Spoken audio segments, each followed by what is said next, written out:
मन को शक्तिशाली बनाने की बहुत आवश्यकता है। जीवन में जो चुनौतियां आ रही हैं, जो चैलेंजेस आ रहे हैं, उन्हें पार करने के लिए बढ़ा हुआ मनोबल बहुत आवश्यक है। आप देख रहे हैं नॉर्थ इंडिया का हाल, पानी में कैसे महाप्रलय आती है, सुना है ना सभी ने। अफगानिस्तान में, सूडान एक देश है अफ्रीका का, ऊपर कितनी भयानक भूकंपों की स्थिति पैदा हुई है। सूडान के लिए सुन रहे थे, ऐसी धरती फटी कि पूरा का पूरा गांव उसमें समा गया, ऊपर मिट्टी पानी आ गया, एक व्यक्ति बचा जो कोई बाहर था। बहुत सारी परिस्थितियां आ रही हैं। हिमाचल उत्तराखंड के लिए आप सुन रहे होंगे, गांव के गांव साफ कर दिए बादल फटने से। ऐसे में हमें आंतरिक शक्तियों की बहुत जरूरत है। बहुत पहले से वैज्ञानिक लोग सावधान कर रहे थे कि प्रकृति कुपित होती जा रही है, क्रोधित होती जा रही है, उसका दोहन कर लिया है, बदला लेने को तैयार है। ये वैज्ञानिक कह रहे थे, ज्योतिषी नहीं, वैज्ञानिक। तो उस समय तेजी से हमारे सामने खड़ा है।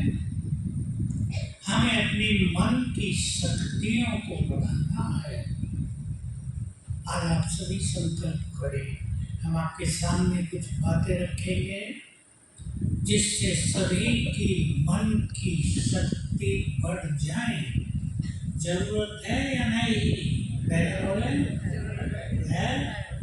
छोटी भी घटना होती है, मनुष्य परेशान हो जाता है। परिवारों में छोटी बात हुई, टेंशन हो जाती है। थोड़ी सी बीमारी आई, तन से ज्यादा मन दुखी हो जाता है। ये कारण है मन बहुत कमजोर है। सभी को इस सत्य को जानना है। इस समय एजुकेशन के रूप से संसार में बहुत प्रगति हो गई है, कोई संदेह नहीं।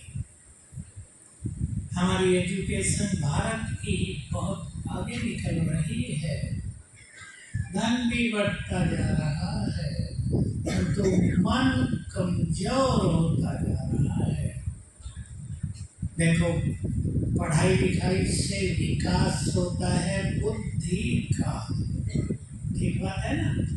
आपके बच्चे घरों में बुद्धिमान बनते हैं पढ़ाई लिखाई से, लेकिन मन को शक्तिशाली बनाने के लिए कहीं कोई पढ़ाई नहीं पढ़ाई जाती, कोई एजुकेशन नहीं है।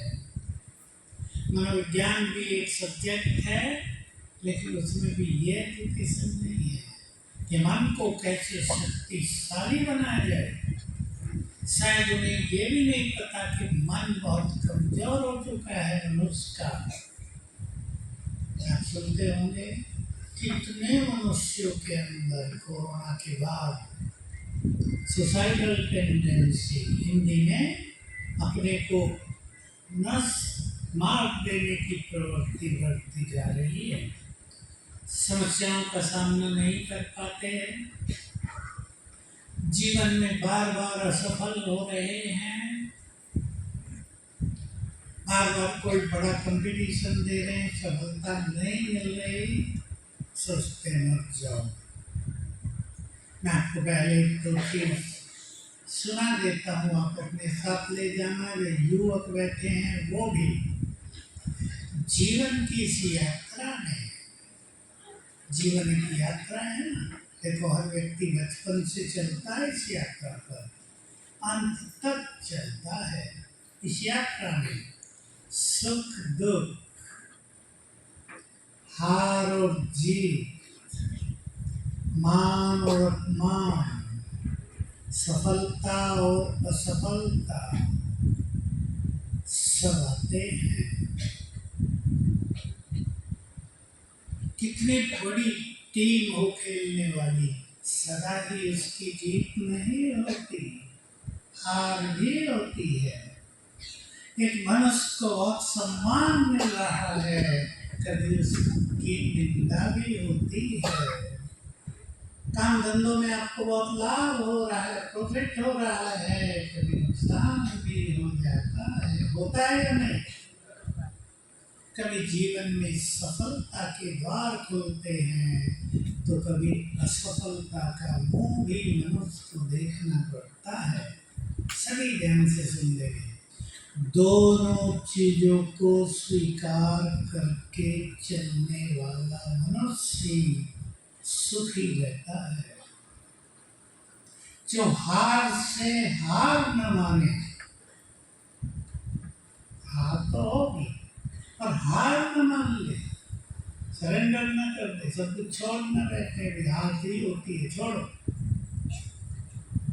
उसको कभी जीत नहीं मिलेगी। जो व्यक्ति हार से हार न माने, उसे कोई हरा नहीं सकता। याद रखिए, हारता मनुष्य अपने मन से स्वयं है। याद रखेंगे, हार जीत का मार्ग दिखाए।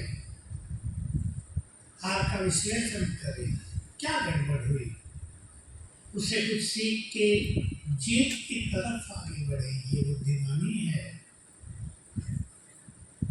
असमानता हो गई जीवन में, बहुतों को हो गई है। युवकों को किसी फील्ड में जाना चाहते हैं, किसी को फटाफट सफलता मिलती है, किसी को नहीं मिलती। आप सुनते होंगे कोई कोई गरीब घरों के बच्चे, चाय पकौड़ा की दुकान चलाने वाला ठेली पर उसका बच्चा पहले ही अटेम्प्ट में IAS बन जाता है, कलेक्टर। कोई बहुत धनवान जिसको कोचिंग दी जा रही है, वो 3 बार में भी नहीं बनता। रिक्शा चलाने वाले का यूपी में लड़का IAS हो गया बहुत जल्दी। अच्छे अच्छे बुद्धिमान लड़के पीछे रह गए।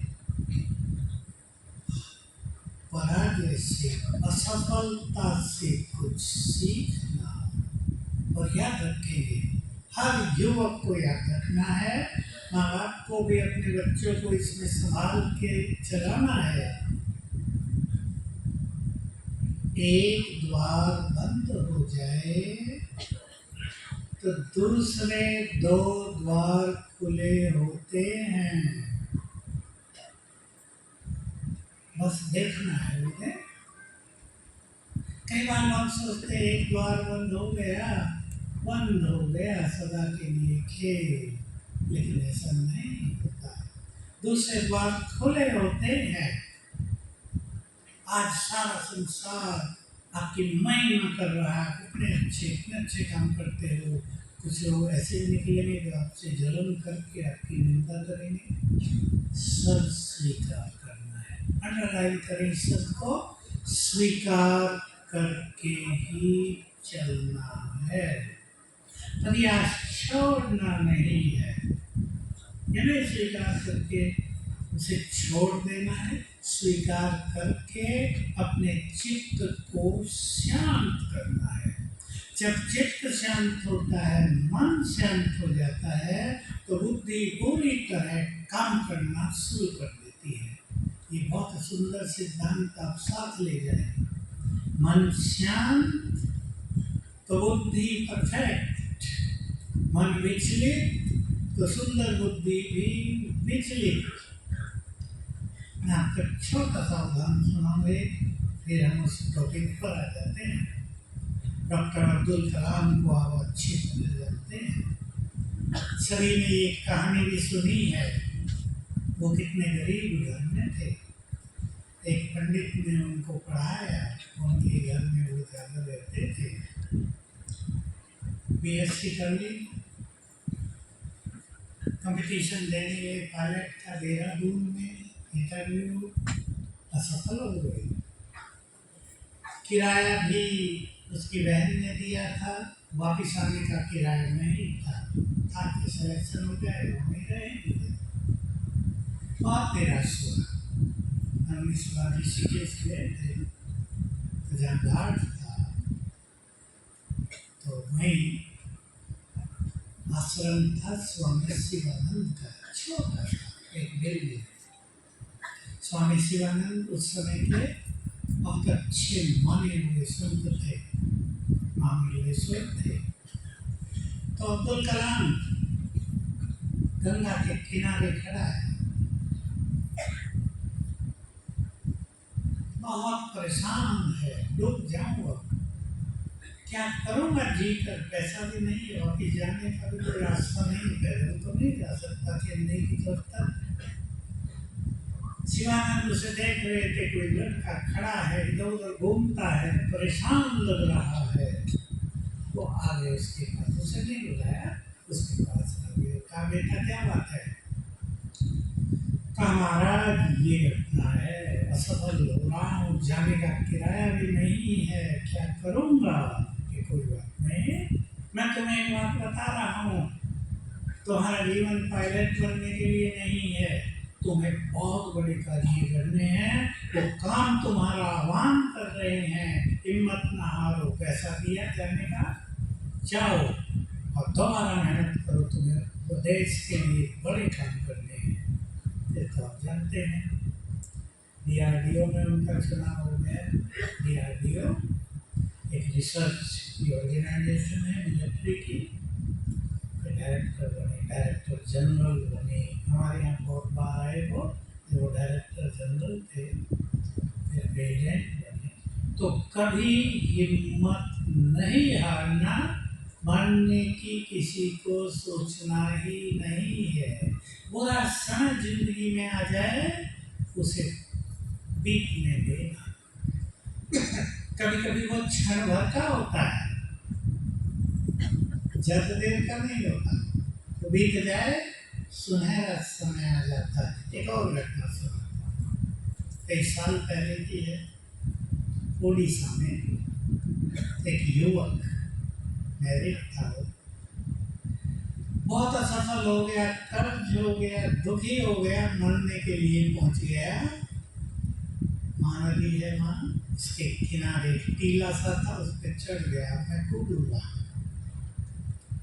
अचानक उसका हाथ उसकी जेब में लग गया, फोन पड़ा।